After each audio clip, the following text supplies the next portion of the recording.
Ayan, hello po. Magandang umaga, magandang gabi, no? Kung nasaan panig tayo ng mundo. Ayan. Magandang umaga po sa lahat. Huwebes na ngayon, March 12, no? 2026. Okay po. At kanino kayang reading, no? Situational reading ang makukuha natin ngayong araw na ito. Pwede pong sa'yo, sa kanya, no? Take only what resonates. Hindi po lahat makaka-resonate sa reading na to, ha? Okay po, kung sa'yo, perfect para sa'yo yan. O, diba? Kung hindi naman, pass the video po. Okay, so tignan na natin kung kaninong situation po, ha. Ayun naman. Dumulas agad. Dalawa-dalawa. Okay, so una, we have the tower here. Okay po. We have here, okay, 7 of swords. Okay. Tignan pa natin, ha. Para makita natin kung kaninong reading ito. We have here Queen of Cups. Okay. Ayan, ayusin lang natin, ha. Ayun. Okay po. And check pa natin. Aha. We have here the 3 of Swords. Okay. Okay. Para sa second layer ng 4 spread card, we have the 5 of Cups.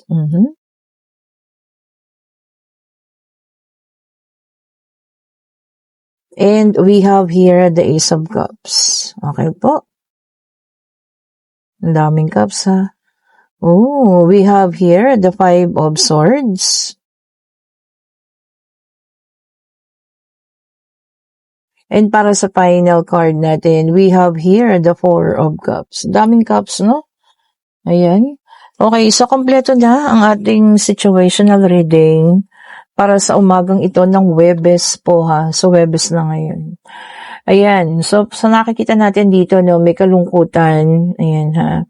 Meron ding cheating, no, naghiwalay, deceit, pangloloko, third party situation dahilan nito, ha. So talagang totally nagkaroon kayo ng paghihiwalayan ng taong ito. Okay po.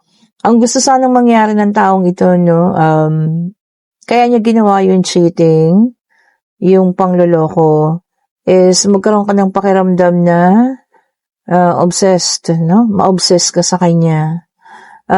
Gusto niya yung talagang maging sunod-sunuran ka. Okay? Kaso dun siya nagkamali. Yes, nagkaroon ka ng maraming emosyon. Ayan, ano. Different emotion. Galit. Okay? Pighati. Ayan. No? Awa sa sarili mo. Nagkaroon ka pa ng pakiramdam na talagang parang natalo ka, no? Because of what happened. Talagang naging talunan ka. Ayun, ano. Kasi nga sa sira at pagkawasak ng inyong relasyon. O, ayan, ha. Ang problema, okay? Gusto niya maging obsessed ka sa kanya, no? Yung talagang habul-habulin mo. Ang problema ngayon, bumaliktad kasi ang sitwasyon. O, diba? Siya tong nagkakaroon ng pagsisisi. Siya tong may kalungkutan dahil ramdam niya na hindi mo yun gagawin. Oh, see?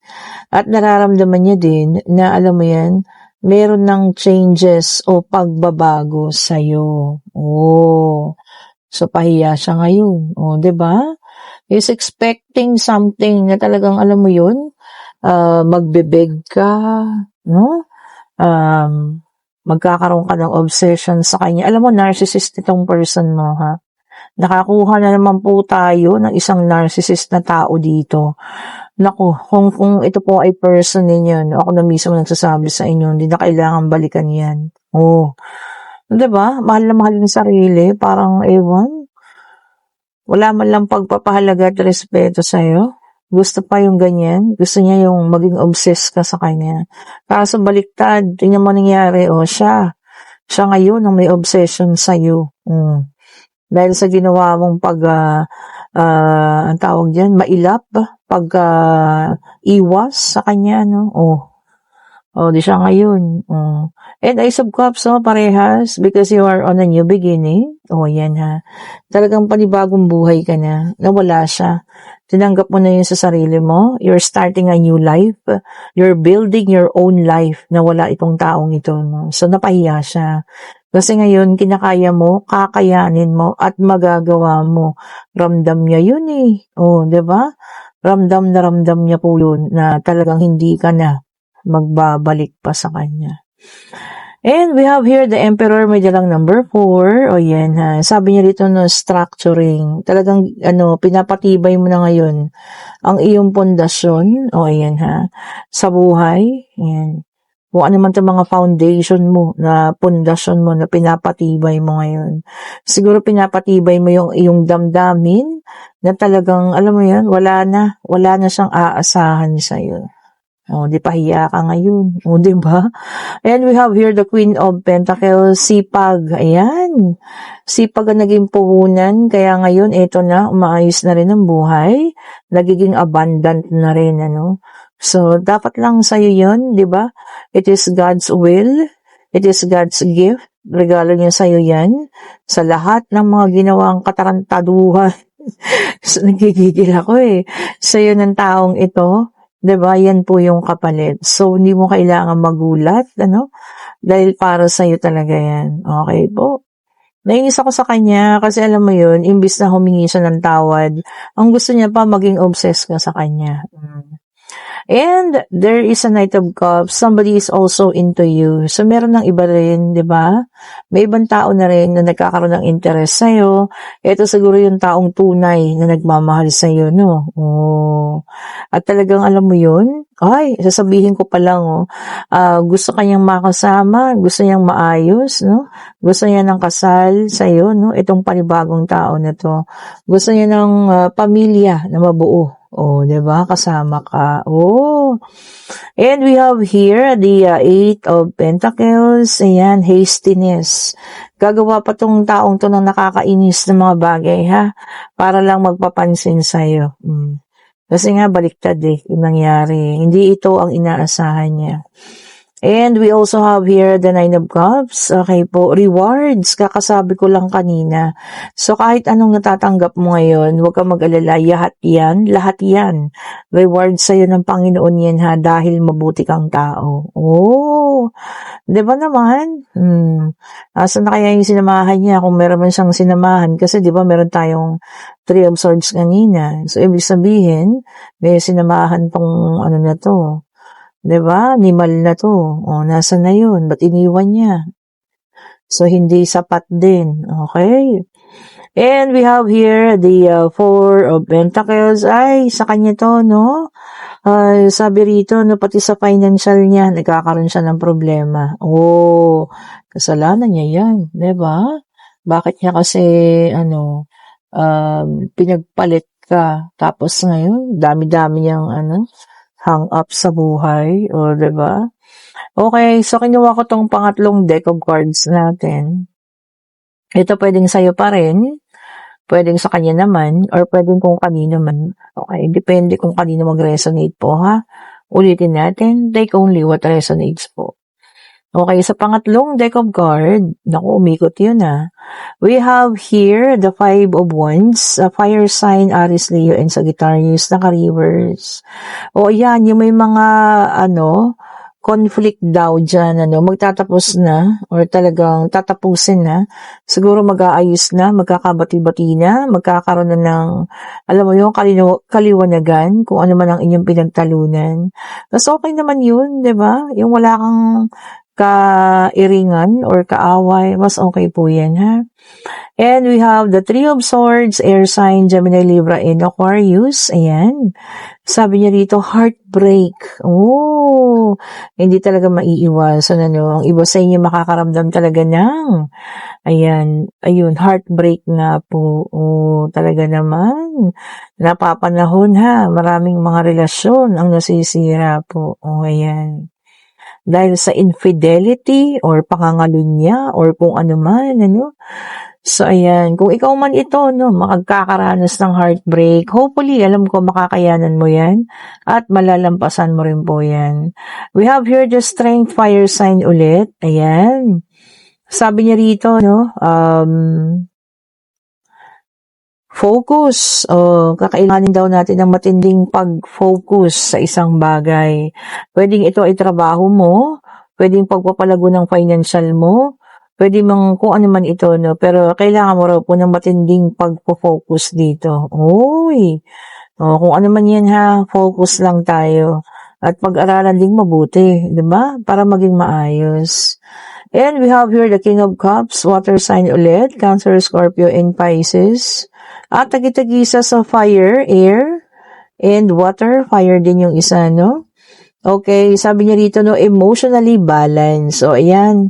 Yung iba naman sa inyo, naka-let go na, naka-get over na dito sa mga ganitong pangyayari, no? So, ayan po ha, mag-ingat pa rin, di ba? Baka maulit pa. So, kung mga ganyan, wag nang pabalikin pa ulit. Or papasukin pa ulit sa buhay niyo yung mga taong nakadulot sa inyo na matinding sakit po, ha? Okay po.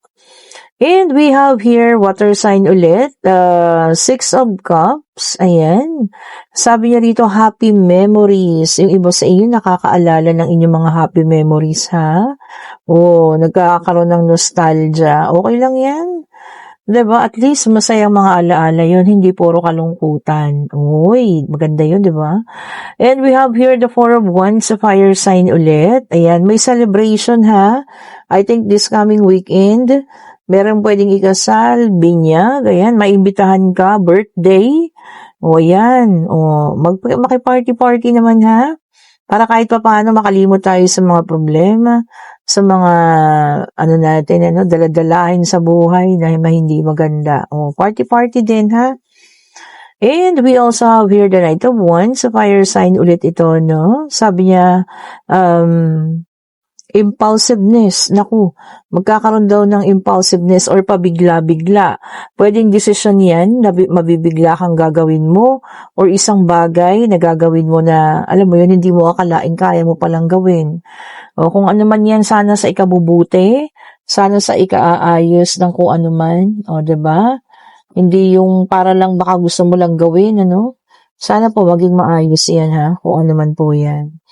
Okay, so para sa ating last card, nandito ang ating Page of Cups. Ayan, water sign ito. Ayan, may mga bagong opportunity na paparating po. I-grab natin ito, ha. Maaaring opportunity para sa paglago ng kabuhayan, opportunity sa bagong kaalaman, opportunity para sa trabaho mo, diba? Baka promotion. So, i-grab mo yan, diba? Lalo na kung maganda naman po. Ayan, pwede na kayong magtanong pag-ibig, pangyayari, relasyon, financial, kung ano man ha, answerable by yes or no.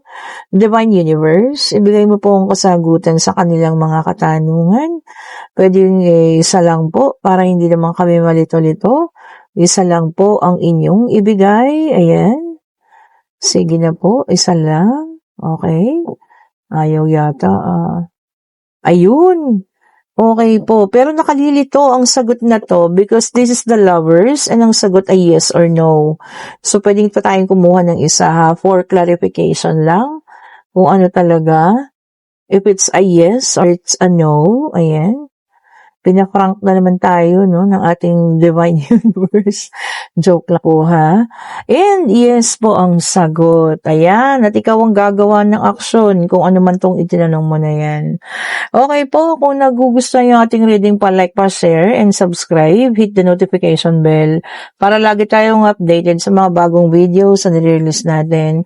And kung kayo yung nasa situational reading, wala na kayong dapat na gawin pa dyan. The only thing that you have to do right now is wag nyo siyang pansinin. Diba? Kasi gagawa pa yun ng ikaiinis mo para magpapansin lang sa'yo, para makaramdam siya na obsessed sa'yo. Pero baliktad siya na itong na-o-obsess sa'yo ngayon. Diba? Nabaliktad yung mga pangyayari. Okay po, and kung gusto mag-order ng mga bracelet, nandiyan silang lahat, kompleto yan. I-click nyo yung link, nasa comment section. Ako lang po yung naglalagay, nakapin na yan. And kung gusto nyo po ng private reading para tomorrow, click din po ng link ha. At kayo po ay aking makakausap para mabigyan ko kayo ng schedule. Thank you so much po ulit for watching. Have a great morning, evening kung nasaan ka man. Pero morning dito sa amin. Stay safe po sa lahat. Bye-bye po sa inyo.